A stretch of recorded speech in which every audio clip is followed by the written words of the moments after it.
বৈধতা বিচার করো। প্রথম যেটা রয়েছে, কোনো কবি অমর নয় যেহেতু যে কোনো কবি হয় মানুষ এবং মানুষ অমর নয়। প্রথমে তর্কবিদ্যা সম্মত আকারে, আদর্শ আকারে আমাদের যুক্তিটিকে সাজিয়ে নিতে হবে। কোনো কবি অমর নয়, এটি হবে আমাদের, এই বাক্যটাই আমাদের সিদ্ধান্তের বচন হবে। কারণ তারপরে বলেছে, কারণটা বলেছে যেহেতু, অর্থাৎ যেহেতুর পর থেকে আমরা আশ্রয় বাক্য পাব। প্রথমে তাহলে সিদ্ধান্তটা বার করে লিখে নেওয়া হচ্ছে। সুতরাং কোনো কবি নয় অমর। তাহলে প্রধান আশ্রয় বাক্য কি হচ্ছে? আমরা জানি হেতুপদ দুটি আশ্রয় বাক্যে থাকবে, কিন্তু সিদ্ধান্তে থাকবে না। তাহলে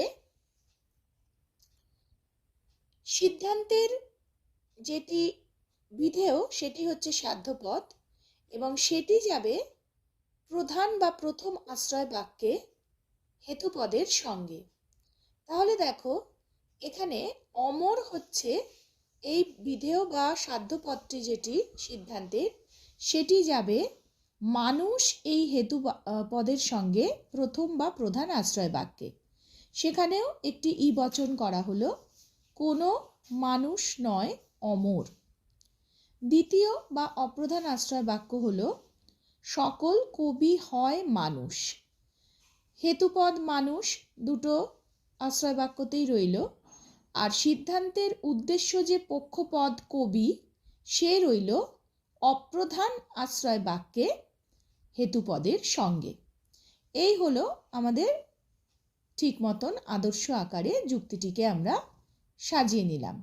তাহলে প্রথম বা প্রধান আশ্রয় বাক্য হলো কোনো মানুষ নয় অমর।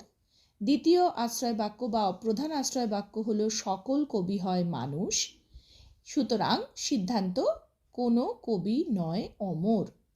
তাহলে এখানে এম হচ্ছে আমাদের হেতুপদ মানুষ, এস পক্ষপদ হচ্ছে কবি, এবং অমর সাধ্যপদ হচ্ছে পি। সংস্থান হিসেবে আমরা যখন সাজালাম, তাহলে আমরা দেখতে পাচ্ছি এটা প্রথম সংস্থান। প্রথম সংস্থানে হেতুপদ প্রধান আশ্রয় বাক্যে যায় উদ্দেশ্য স্থানে, এবং দ্বিতীয় আশ্রয় বাক্যে যায় বিধেয়র স্থানে। এখানে দেখো এম পি এস এম, অর্থাৎ এম এই যে হেতুপদ প্রধান বা প্রথম আশ্রয় বাক্যে উদ্দেশ্য স্থানে আছে, উদ্দেশ্য আগে বসে, আর দ্বিতীয় আশ্রয় বাক্যে বিধেয়র স্থানে আছে। প্রথম আশ্রয় বাক্যে দেখো হেতুপদ উদ্দেশ্য এবং সাধ্যপদ বিধেয়র স্থানে আছে, আর দ্বিতীয় আশ্রয় বাক্যে পক্ষপদ এস উদ্দেশ্য স্থানে আছে, আর বিধেয় স্থানে হেতুপদ বসেছে। তাই যেহেতু প্রথম বা প্রধান আশ্রয় বাক্যে হেতুপদ উদ্দেশ্য স্থানে এবং দ্বিতীয় বা অপ্রধান আশ্রয় বাক্যে বিধেয়র স্থানে বসেছে, তাই এটি প্রথম সংস্থান। এবং এটি একটি বৈধ নিরপেক্ষ ন্যায় ই এ ই। এখানে 10টি যে নিয়ম আছে নিরপেক্ষ ন্যায়ের, তার কোনোটি কিন্তু এখানে লঙ্ঘন করা হয়নি।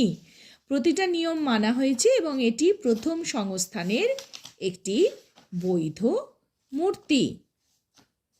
এবং এই বৈধ মূর্তিটির নাম হচ্ছে সেলারেন্ট, ই এ ই।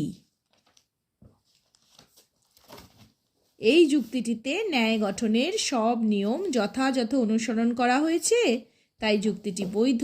এই বৈধ মূর্তিটির সাংকেতিক নাম হলো সেলারেন্ট। আদর্শভাবে এটা হয়েছে। পরে দেখো বচন ছিল সে অবশ্যই ভীরু, কারণ সে অসৎ এবং অসৎ লোকেরাই ভীরু।